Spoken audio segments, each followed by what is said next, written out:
Seja muito bem-vindo ao Cantinho Teológico. Nós vamos falar um pouquinho sobre a teologia propriamente dita.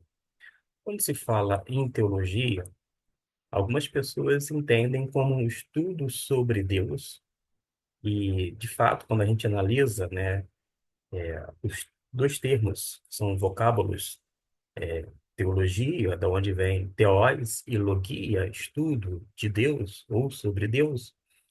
Mas a gente pode pensar também em teologia no sentido de ser um discurso acerca de Deus, porque por mais que a Bíblia seja fundamental para toda teologia, ela precisa entender que é necessário fazer uma leitura, hum, não apenas uma mera meditação, mas, sobretudo, um estudo, e para tal é necessário fazer uma interpretação que seja coerente.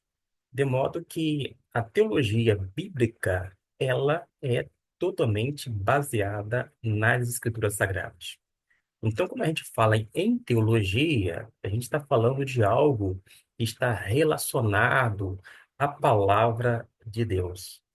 E quando a gente vai para esse lado, a gente vê que só tem algo positivo e não negativo. Por que digo isto? Algumas pessoas associam a teologia como algo estéril, que não vai ter nenhuma validade, finalidade, proveito. Outras pessoas entendem que a teologia chega a ser algo frio, quando não mecânico. Ora, as pessoas que pensam assim ignoram vários elementos, inclusive na nossa constituição humana, porque o ser humano ele é altamente espiritual e, sobretudo, um ser racional, de modo que é impossível pensar em teologia sem trabalhar esse elemento cognitivo.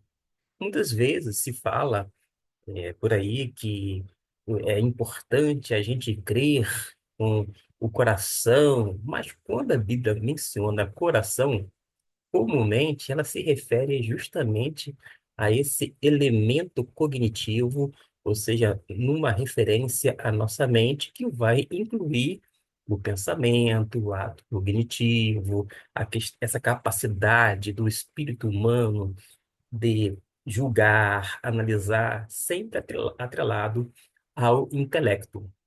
Por isso, quando a Bíblia fala lá no Antigo Testamento que a gente tem que amar Deus de todo o coração, não é o órgão físico, este aqui, por exemplo, que está bombeando sangue para todo o corpo, pelo contrário, está se referindo à nossa mente.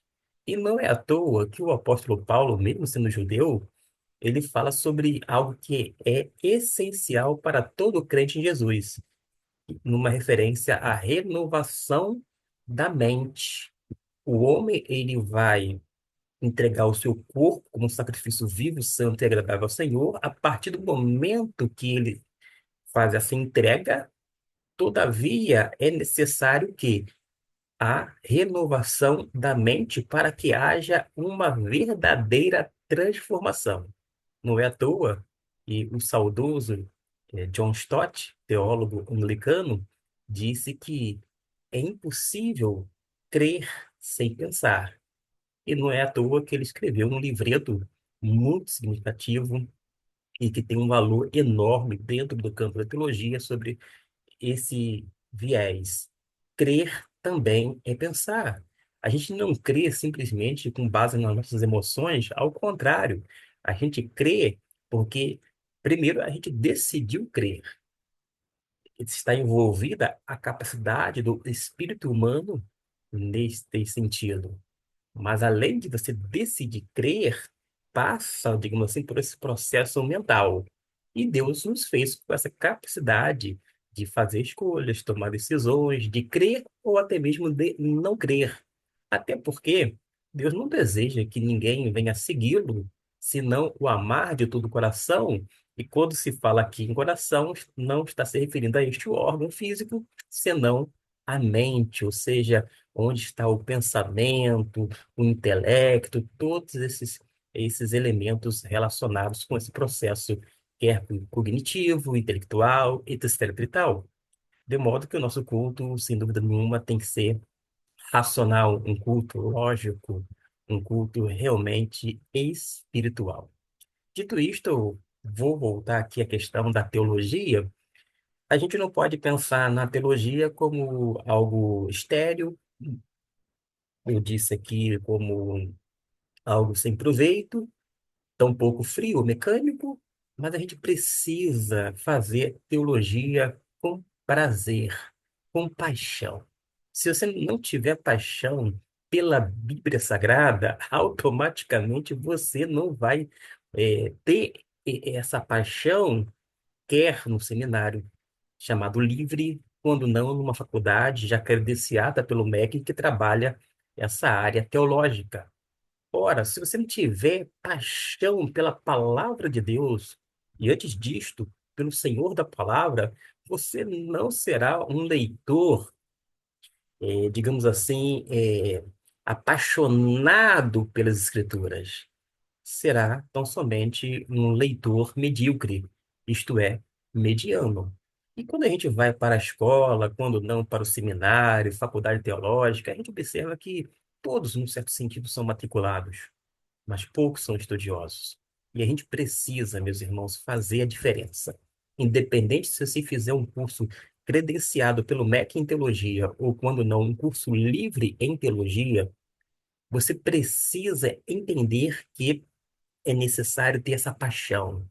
Uma vez tendo essa paixão, o fogo estará aceso e vai contagiar, inclusive, as outras pessoas. As pessoas que amam teologia, que produzem teologia, elas pegam pessoas motivadas e passam a incentivá-las ainda mais para que elas venham ter algo realmente satisfatório e à altura da teologia propriamente dita. Dito isto, eu queria ainda falar que, além de ser feito com paixão, tem que ter prazer em estudar a teologia, que é fundamentada nas Escrituras, a gente vai precisar de outras coisas. Muito mais do que você ter materiais, recursos didáticos, você precisa ter esforço, precisa, ter uma vida disciplinada, precisa entender que aquele período de estudo, quer 4 anos ou mais, você precisa dedicar tempo e atenção. Se possível for, tenha menos cargos, eclesiásticos nesse período e dedique-se e foque tão somente nos estudos, mas sempre atrelado à igreja local. Porque fazer teologia não é simplesmente para adquirir conhecimento. É muito bom adquirir conhecimento, e conhecimento nunca é demais. Mas acontece que o conhecimento bíblico, teológico, ele precisa ser assimilado na nossa mente, no nosso coração, mas ser colocado em prática dentro do contexto eclesiástico. Por isso que, particularmente, eu incentivo e encorajo as pessoas a fazerem teologia, mas a partir da igreja ou na própria igreja local. Porque, imagine só, eu, Gustavo Luiz, fazer uma teologia porque quero conhecer mais e mais de Deus, mas não está atrelado, isto é, associado à igreja local. Claro que vai ter aquela satisfação pelo conhecimento adquirido, mas observe a importância e devido à relevância do conteúdo teológico, que é escriturístico, ele precisa ser aplicado no contexto da igreja local. Deste modo, não tem razão de você fazer teologia e não estar associado à Igreja de Cristo Jesus, através das suas práticas, vivências, das suas experiências, não apenas acadêmicas, mas, sobretudo, eclesiásticas. E quando a gente trabalha desta forma, a gente precisa saber algo que é importantíssimo, que a teologia, como eu disse, não é estéril, tampouco algo frio ou mecânico. A teologia precisa ser feita de mãos dadas com a piedade. A teologia precisa ser feita não apenas como um exercício intelectual, algo racional, mas, sobretudo, com aquela paixão, com aquele prazer que eu mencionei, mas atrelado, preso, associado à vida de piedade, que vai culminar numa vida de devoção e, sobretudo, serviço cristão. Servir a quem? Somente aos membros da igreja? Naturalmente que não. Servir ao próximo. Aquela pessoa que estiver perto de você, você vai ter a oportunidade de servir através de todo o recurso bíblico-teológico adquirido nesse período de formação. Entendendo que a teologia, ela precisa ser feita a lápis. Isso mesmo. Eu recomendo as pessoas fazerem teologia não com canetas, mas a lápis, porque a teologia sendo feita a lápis, você pode, sempre que necessário, voltar lá atrás naquela página e apagar e reescrever. Porque no primeiro ano a gente pensa, quando adentra no seminário, que a gente já sabe de muita coisa. No segundo ano, a gente ainda vai tendo uma certa adaptação, mas no terceiro e quarto ano, a gente vai descobrir que a gente precisa aprender cada vez mais e mais todo santo dia. Não é à toa que a gente pode fazer coro com um filósofo do passado que disse: Eu só sei que nada sei. É porque o que a gente descobre na teologia, em termos de aprendizado, é algo ínfimo diante desse conjunto maior, teológico, sem falar dos inúmeros sistemas teológicos que existem. Por isso, você precisa fazer teologia a lápis. Pegue um lápis, pegue uma borracha e vai escrevendo. Eu, particularmente, na questão da corrente chamada escatológica, em 1996, 97, até o ano 2000, eu tinha uma concepção, porque era passado aquela corrente para mim e eu entendia que era corrente bíblica. Todavia, estudando, aprimorando meus estudos, eu adotei uma outra corrente teológica. Note que a pessoa fez a mudança necessária por causa de quê? Vou dar um exemplo aqui. Em termos de ideia. Se você tem uma ideia boa e de repente apresenta uma ideia melhor do que esta, que é boa, qual você vai ficar? Com a ideia melhor ou a ideia boa? Naturalmente, você, inteligente do jeito que é, vai ficar com a ideia melhor, porque por mais que esta aqui seja boa, se esta é melhor, você precisa deixar esta de lado e se apropriar da melhor. Naturalmente, que uma ideia boa pode ser trabalhada, pode ser melhorada até se tornar uma ideia melhor. Eu sei disto, mas da mesma forma, quando você tem é apresentado para você uma teologia, quer nessa questão escatológica ou não, mas é apresentada para você uma corrente teológica que parece que faz sentido, mas a partir do momento que você se aproxima cada vez mais e mais da Bíblia, você vai observando com os olhos que o dia e a terra há de comer e não está fazendo sentido aquilo que até então lhe era ensinado. E você observa que, paralelamente, há outras correntes teológicas. E uma destas, por exemplo, começa a ter exatidão bíblica, ou seja, de uma forma escriturística.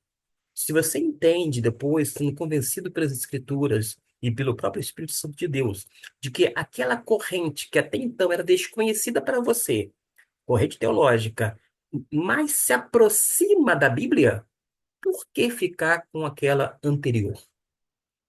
Será que você tem um apego tão grande a uma corrente teológica que foi passada para você, que você vai titubear ao escolher em ficar com aquela que está mais próxima, quando não exata, em relação à palavra de Deus?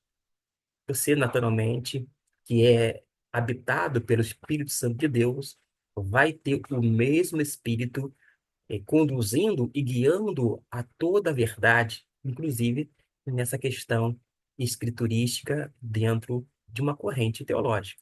Foi o que aconteceu comigo.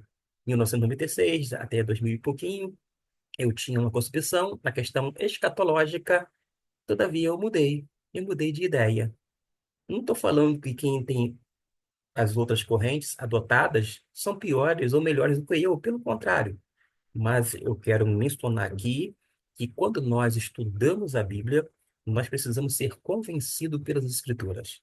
E quando somos convencidos por ela, nada vai nos separar dessa verdade que nos foi apresentada, porque o trabalho do Espírito Santo de Deus é justamente iluminar a nossa mente para as verdades devidamente registradas nas Escrituras Sagradas. São algumas coisas sobre teologia que a gente pode conversar no ano de 2025 e querendo fazer com que você venha realmente se dedicar ao estudo de uma maneira coerente, de uma maneira séria, que faça jus ao termo discípulo de Jesus, no sentido de ser aprendiz, que possa, como a gente costuma dizer, aprender aos pés de Cristo, porque ele tem muito a nos ensinar através daquilo que já está devidamente registrado em sua palavra. A gente precisa ser conduzido pelo Espírito Santo à verdade, e repito sempre que o Espírito Santo jamais lhe conduzirá para fora das Escrituras, senão para a própria Escritura, porque a Bíblia é um instrumento do Espírito. Ele produziu, ele mesmo preservou e ele vai conduzir e guiar os seus passos para a bendita palavra de Deus, uma referência à Bíblia Sagrada. Além do que, a Bíblia é a nossa única regra de fé e prática. E quando eu digo isto, eu falo de todo o meu coração. Não é uma palavra jogada ao ar, pelo contrário. Eu não sigo revelações fora das Escrituras. Eu não sigo as minhas emoções, os meus sentimentos, até porque lá para o ano de 96 a 98, eu li um livro da Juerp, antiga editora, que dizia sobre as emoções. O autor, salvo engano, era o Dr. Dobson, pelo menos o sobrenome dele era Dobson, e ele dizia assim, no título, Emoções, podemos confiar nelas? E ele vai apresentando vários casos de pessoas que confiavam nas emoções, nos sentimentos, nos sonhos, nas visões, e davam com os burros na águas. Por causa de quê? Porque não estava se apropriando de algo seguro. E a Bíblia, como um documento de fé religioso, é fidedigno, é confiável. Por isso, há segurança na Bíblia. E a gente não precisa, em hipótese alguma, andar como se estivesse em uma areia movediça. Ao contrário, a gente pode caminhar firmemente nessa rocha inabalável e é, sobretudo, bem fundamentada numa referência à palavra de Deus. Estamos caminhando para o final de 2024 e o meu desejo, a minha oração é que você venha cada vez mais e mais se aproximar da Bíblia Sagrada. Eu vou dizer aqui algo que eu tinha como comportamento na década de 90 e atualmente.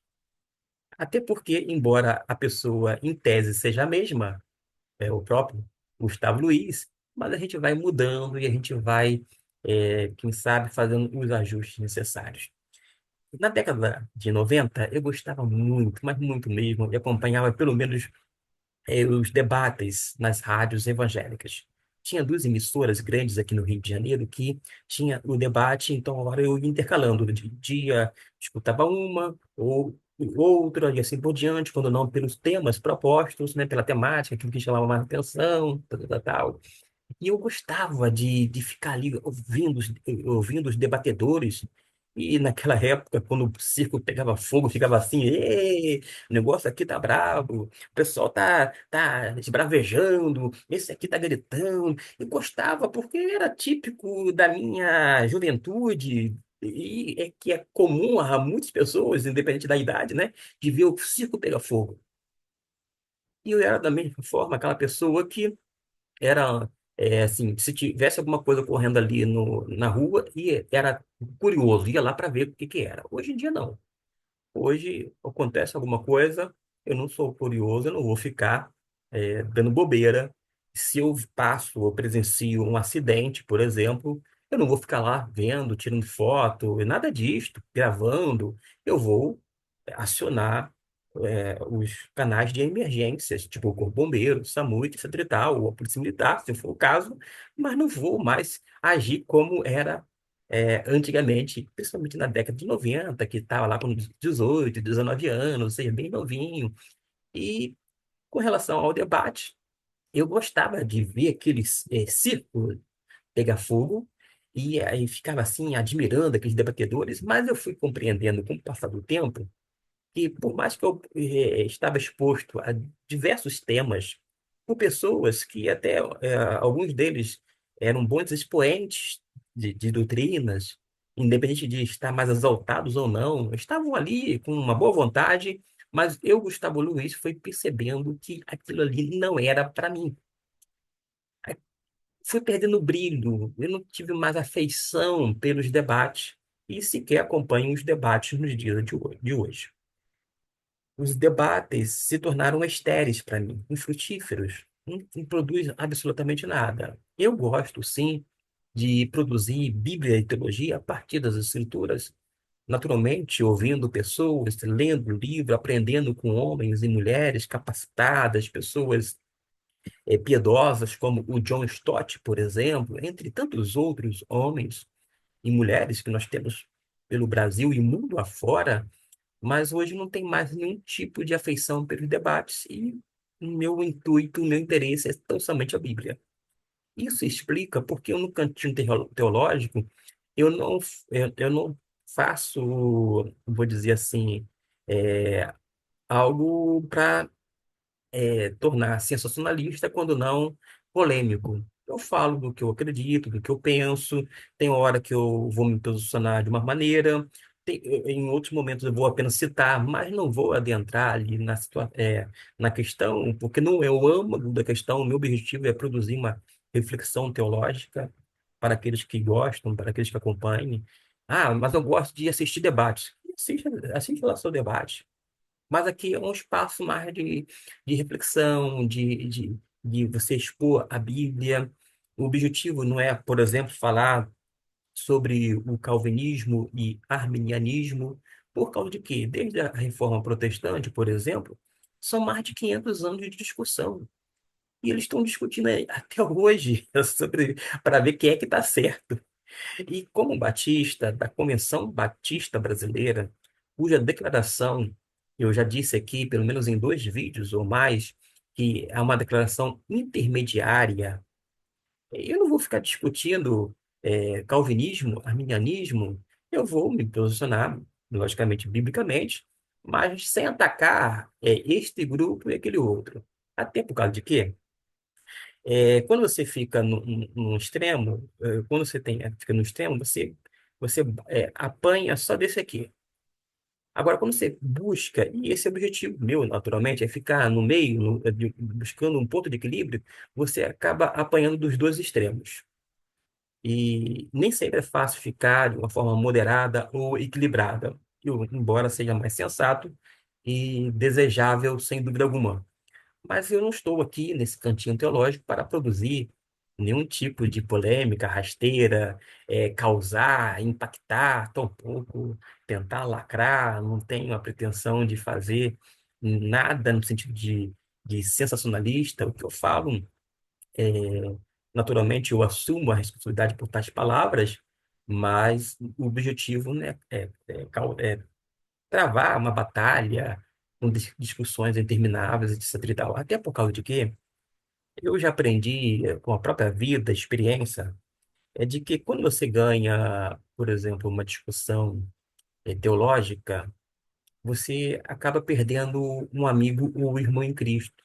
Ele nunca mais vai te procurar para conversar sobre a Bíblia, porque ele vai se afugentar, não vai vai te deixar de lado, porque você ganhou uma discussão bíblico-teológica. O objetivo não é saber quem é que está com razão. O objetivo aqui nesse cantinho teológico é simplesmente fazer com que a Bíblia seja exposta e, na medida do possível, recebendo a colaboração das pessoas que acompanham com sugestões, dicas, enfim, temáticas para serem abordadas, até porque toda pessoa tem uma tendência e eu não sou diferente. E eu sempre toco, às vezes, em algumas teclas, porque eu gosto mais, mas a gente pode abarcar várias questões, desde que relacionadas à Bíblia Sagrada. Então, fica aí essas palavras finais, porque nós estamos chegando no final do ano de 2024. Falta apenas 4 dias para o término deste, e eu espero realmente que no próximo ano a gente tenha mais condições, até mesmo para a parte deste, de ter tempo, de se dedicar mais ao estudo, à leitura, para que, de alguma maneira, venha corroborar com o seu crescimento bíblico, espiritual, e que possa lhe dar uma certa segurança, tanto física quanto emocional, para que você possa se manter firme nos caminhos do Senhor, porque esse é o objetivo. Não é discutir, não é produzir dúvidas. Aliás, para terminar, mas eu sempre digo assim, eu nunca levo as minhas dúvidas para o púlpito, quando não para a escola bíblica dominical.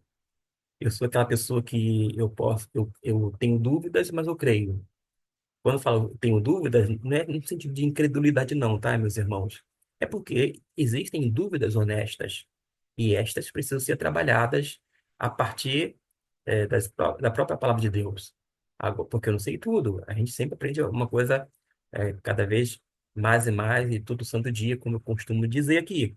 Mas acontece que a gente precisa, sem dúvida alguma, trabalhar mais esse aspecto para que possa corroborar com vocês que me acompanham. Então, desde já, a minha oração e o desejo do meu coração é que você seja grandemente abençoado, quer na escola bíblica dominical, quer em outros playlists, como o grego bíblico, o hebraico bíblico, nas reflexões, na EBD, que é nossa EBD online, através da revista Compromisso, que é adotada pela Convenção Batista Brasileira, por exemplo, mas que você possa, de alguma forma, ser grandemente abençoado e que eu possa ser um instrumento nas mãos de Deus para edificar a sua vida, fazer com que haja aperfeiçoamento, da sua pessoa como santa, porque tudo visa o aperfeiçoamento dos santos e, como tal, este é o desejo, esta é também a minha oração. Deus abençoe e fiquemos com esta proposta de não polemizar, de não ir para os extremos, pelo menos da parte deste, e contando sempre com a compreensão e cooperação de cada um de vocês. Deus abençoe e até o nosso próximo vídeo.